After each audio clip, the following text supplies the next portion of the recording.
Hello, and welcome back to another episode of Cozypreneur. This week is a part 4 of a short series called Showing Up with Clarity, all about how to show up in the digital marketplace with more clarity and confidence. So if you missed last week's episode, I shared what my messaging framework actually looks like and what I use to help my clients with their messaging. And today I'm pulling back the curtain on how I use it in my own content planning. So if you want to build your own version of this, grab the free copy rubric below in the show notes. It walks you through all of the pieces of the copy framework and gives you some information on what that looks like in your business. And so you can really see what are areas that you're doing really great in and what are areas that you might want to improve on. And if you're inside Copy Classroom, there is the GPT Copy Companion where you can actually post your emails, blog posts, social media posts, and it will give you some feedback based on that rubric. So if you really like to nerd out on words, then Copy Classroom is your place to be. Welcome back to another episode of the Cozypreneur podcast. If this is your first time listening, Cozypreneur is all about helping you make money and work with the dreamiest of clients. So grab your beverage, get your cozy socks on, and let's dive in. All right, let's dive in. Before I started planning my content with a more zoomed out lens, I had about, hundreds of ideas in this Google Doc. And basically my content process was scroll through that Google Doc, see what felt good to me, and create a post. And so when I first started, I was doing that every single day. I was going into that doc, trying to find a post, creating a Canva for it, posting it on social media. And while I was showing up, I wasn't being super intentional about how I was showing up. And even when I started shifting to batching content weekly, I was still planning individually, right? Like I was still making one post at a time. I wasn't thinking about what's the overall picture? Where do I want my people to move? And so it was a lot of guessing. It was a lot of just let me throw spaghetti at the wall and see what works. And because there was no system behind it, everything felt like an individual thing. It felt like I was starting from scratch every single time. And that just took up so much brain space, right? If every time you have to start over from zero, it just felt so hard because I quickly felt like I was running out of ideas versus now I know what my ideal clients need to hear, right? I know what they're struggling with. I know why they're struggling with it. And I'm using all of that to create my messaging framework and then creating content based on that messaging framework. So what it actually looks like, let's talk about the podcast. I start my planning with my podcast. And part of it is because I have somebody else editing my podcast. And so I want to give them enough time to edit and schedule and do all of the things around my podcast. And because it's kind of a place where I can just word vomit and tell you guys all of my thoughts and feelings, it makes it a lot easier to repurpose ideas later. I start with my voice of customer. And so that means that I am talking to my clients, I am talking to people who want to join, and I'm learning more about them. I try to talk to at least one person every time I'm launching, 1 to 2 people. And it doesn't have to be super serious. I know that this client will be listening to this, but I had office hours yesterday in Copy Classroom, and it was just me and one of the members. And at the end, I said, if you have a few minutes, can I ask you some market research questions? It was my homework from meeting with a consultant last week. And, she was very gracious. Of course, love her so much. From that short conversation, it was maybe 5 or 10 minutes. I was able to get some insights on 1, why she joined in the first place, and 2, this is a person that has been in the membership for over a year. And so what is keeping her around? And so having that conversation, it just gave me a lot of ideas on what I can incorporate into my content, right? So the first step, I would say, is talking to your people, listening to your people, and seeing what are the themes, right? What are the common problems that they have? What are the common setbacks that they have? What are they trying that isn't working for them? And why is what you do different? So I got some insight from my people. The second thing I did was look up my keywords. And I know this is boring, but I feel like I probably just like made a SEO person really upset. I'm so sorry. But the second piece of it is looking for keywords. And this is something that when I first started the podcast, I wasn't doing like I was doing like light SEO, but I wasn't really like researching my keywords. But now that I'm shifting away from Instagram and the Meta apps, I am leaning more into SEO. I've also been seeing how even with my podcast being on my website and not putting a ton of effort into SEO, I think I had like 20 more clicks last month, right? So I'm starting to see like the needle moving in that way. And so now I'm like, let me heavily invest in this, right? Like, let me be really serious about SEO. If I'm not going to be on social media, I need to make sure people are finding me, and SEO is going to be the way to do that. It's also something I help my members with when they write their blogs in Copy Classroom, is finding the right keywords. What I did next was find the keywords. And so, as you can imagine, this whole series is about messaging, content marketing. So all of my keywords are around that, and I use them in my titles. I knew what my people are struggling with. I did some brainstorming around the messaging. I figured out what my SEO keywords were, and then I used all of that information that I've collected so far, and I planned out the next 5 episodes of my podcast.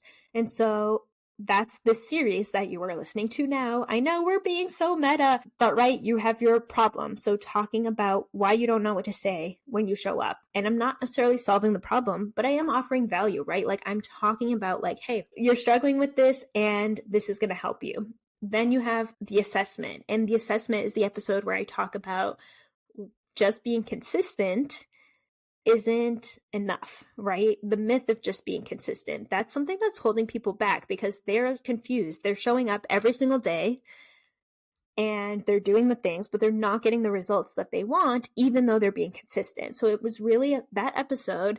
I know we're being so meta here, but that episode was like debunking the myth. Then we had my solution episode, which was, hey, here's my framework and here's how you can actually apply it. And now we have this episode, which is all about behind the scenes. This is your brand part of the framework, how I handle it. And so what I did was I listed out all of the titles. I brainstormed for the podcast and I started from there. And so when I look at my, monthly workflow for content planning, this is how it starts. It starts with the podcast. I record all of the podcast episodes. The next thing I do is do the promotion for the podcast. So the emails that go out about the podcast, the social media that goes out about the podcast. From there, I shift. My podcast is done every single month. I try to batch all the episodes.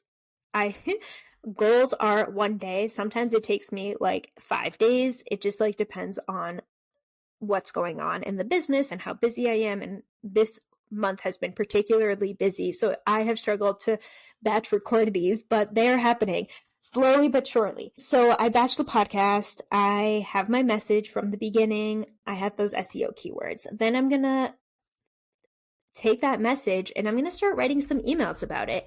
And I'm going to take every podcast episode and I'm going to think about, hey, what is a good thing that I could pull out from this episode and turn it into an email? And maybe every episode is like a few emails. Like, it doesn't have to be like one for one. Think about like, how can you add a different lens to it? How can you add a different perspective? And just because I'm repurposing my podcast content and turning it into emails doesn't mean that it has to have a call to action to the podcast. Like, if you get my emails, Fridays, I always send the new podcast episode.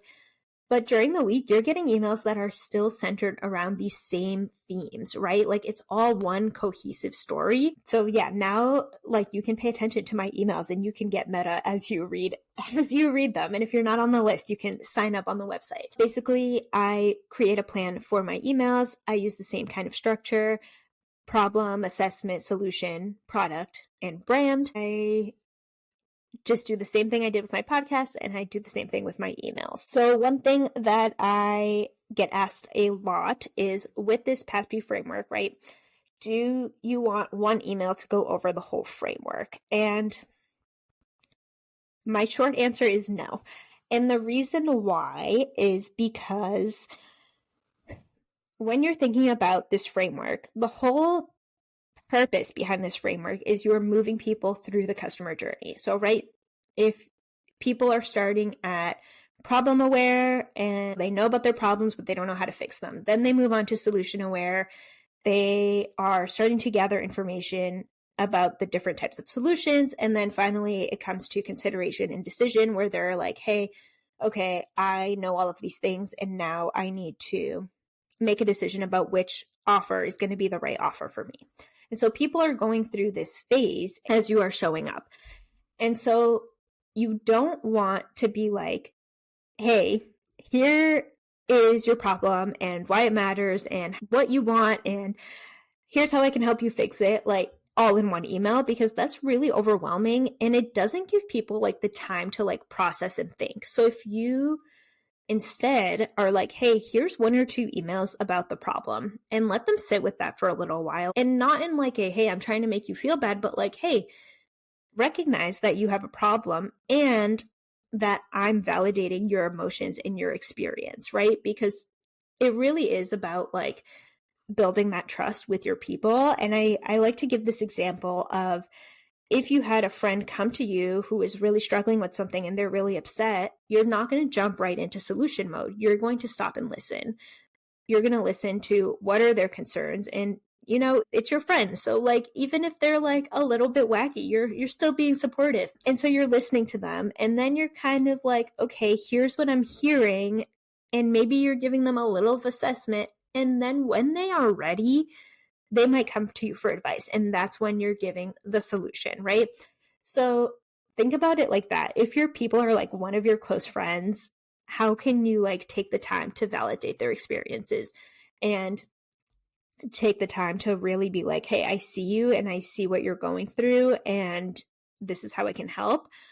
But it doesn't have to be all in one email or one social media post or one podcast, right? You really want to like give them time to marinate and give them space. Like, you don't want to be like, hey, this is your problem and now buy from me. Like, right? Like, it's a relationship. Like, relationships take time to build, and it's not very often that you're going to get somebody who's like, okay, I'm ready to buy right away. Like, it happens, but it's not as frequent as the Instagram people will lead you to believe. So what I've found for my clients is really like taking that structure, the PASP structure, and writing one email for it, right? And that's 5 emails. That's your emails for the month. And then taking like a slightly different theme, right?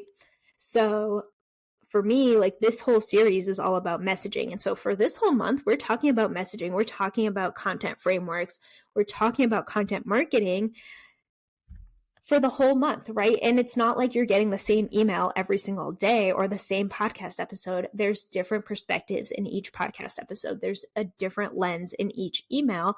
And so somebody who is paying attention, somebody who's listening to all the podcast episodes, somebody who's reading all the emails, they're going to get a lot of depth. And that depth of understanding is going to build trust with you. And that's what's going to help you get more clients in the long run. And it's going to help you build a lot of brand loyalty, because people will be very clear on how you help. I think probably one of the things that hurts people a lot, I could do like a whole episode on this, but when you are like constantly switching your offers or constantly switching your message, it doesn't give people enough time to build that brand awareness and build trust with you. So like, if you are constantly being like, hey, this is how I help you, and then next month you're like, hey, this is something else that I help you with, and then next month you're like, hey, this is something completely different that I help you with, it's going to get confusing for your people. And I say this because there are times I have always sold copywriting. Like, that has been my thing since the beginning of my business. And there are times where I talk to somebody and they sign on as clients a year later, right? So imagine if I am like, hey, actually I'm switching my thing. And then somebody comes back and it's like, hey, I have a whole totally different brand with totally different messaging. It's going to be jarring to them and it's going to hurt your trust factor. And so really thinking about like, how can you build this like core message where like, for example, I'm talking about messaging this month. And then maybe the next time I'm doing a series on AI, and maybe the next time I'm doing a series on websites, and everything is still related to what I do. And you have a lot of the same themes embedded, right? So I talk a lot about like how to not be a shitty person when you're marketing, right? Like how to do consent-based marketing, how to build an email list. All of those things are still threaded through all of my content. It's just that we're approaching it with a different theme every single time. But no matter what, I'm still taking people through this framework over and over and over because it works and because it really helps guide people, not necessarily to buy from you because we don't want to pressure people, but it helps them guide them to make the best decision for them. Is this offer right for you? And ultimately, that's what the goal of marketing is. It's not to like get as many people as possible. It's about getting the right people in front of you and the right people to convert, because then you build this really great client experience. And that's when you have referrals and all of that stuff. So that is basically how I plan my content. I start with my podcast. I move to my emails. I'm currently taking a social media break. And then I also have the person who manages my podcast also does my blog, which helps me with SEO. So if you wanted a behind the scenes on how I find clients, that is what it is, plus referrals and networking, of course. And that's another thread that goes through my marketing is you have to talk to people. Like, people who talk to people make more money. Like, having conversations with people, I understand. I don't like talking to people. I mean, I do, but like, I also just like am super introverted. I would rather be on my couch, like playing video games than being on a call with somebody.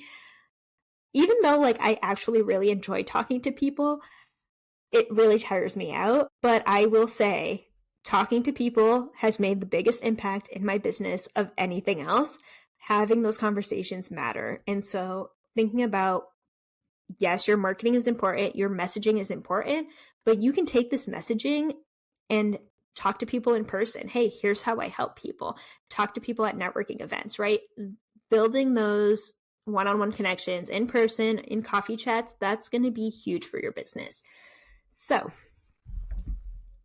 my point in that is to say that your messaging framework can take you deeper than just emails and your website and whatever it is that you're writing. It can also help you feel more confident in the way that you talk to people in real life, which can really help you move the needle on your business. So if you are like, okay, Stacy, how do I implement this in my business? I need a structure like this. You can download the copy rubric below to help get you started. It breaks down the framework and gives you some criteria for success. And it really basically helps you see what you're doing well, what needs a little more love in terms of your messaging, and it walks you through the pillars and how to edit your copy.